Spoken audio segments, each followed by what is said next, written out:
આજે ગણેશ ચતુર્થીને લઈને સાબરકાંઠા જિલ્લાના ઠેર ઠેર ગણેશ સ્થાપના કરવામાં આવ્યા હતા। જો કે હિંમતનગર શહેરમાં વિવિધ વિસ્તારોમાં ગણેશ સ્થાપના કરવામાં આવ્યા હતા। આજે હિંમતનગરના હરિઓમ સોસાયટીમાં છેલ્લા 32 વર્ષથી ગણેશ મહોત્સવની ઉજવણી કરવામાં આવી હતી। ગણેશ મહોત્સવને લઈને શ્રી ગણેશ યુવક સેવા મંડળ દ્વારા શોભાયાત્રા કાઢવામાં આવી હતી। શોભાયાત્રા ગંગા પૂજનથી નીકળીને પંચશીલ પ્રથમ સ્ક્વેરથી હરિઓમ સોસાયટીમાં ગણપતિ મંદિર ખાતે સ્થાપન કરવામાં આવ્યું હતું। જો કે ગણેશ મહોત્સવમાં શ્રી ગણેશ યુવક સેવા મંડળ દ્વારા વિવિધ કાર્યક્રમો કરવામાં આવે છે। આજે શરૂ થતા ગણેશ મહોત્સવમાં પ્રથમ દિવસથી લઈને જેમાં ભજન સંધ્યા, હાસ્ય દરબાર, ભવ્ય લોક દરબાર, બાળકો માટે નાટક સહિત ડાન્સ અને ગરબાનું આયોજન કરવામાં આવ્યું હતું। છેલ્લા દિવસે ગણેશ વિસર્જનના દિવસે સમૂહ આરતી કરીને દાદાને વિદાય આપવામાં આવશે।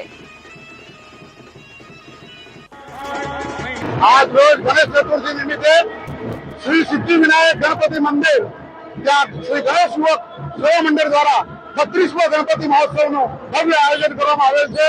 આ 7 દિવસના કાર્યક્રમની અંદર ભજન, ડાયરો, સાંસ્કૃતિક કાર્યક્રમ, નાટકો અને એવા કાર્યક્રમને અહીંયા અમારા મંડળ દ્વારા આયોજન કરવામાં આવે છે।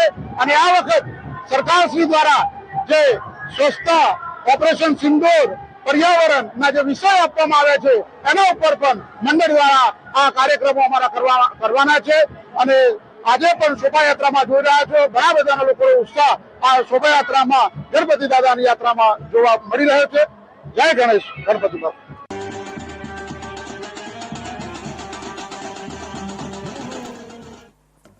તરણેતર ખાતે ચાલી રહેલા સુપ્રસિદ્ધ તરણેતરના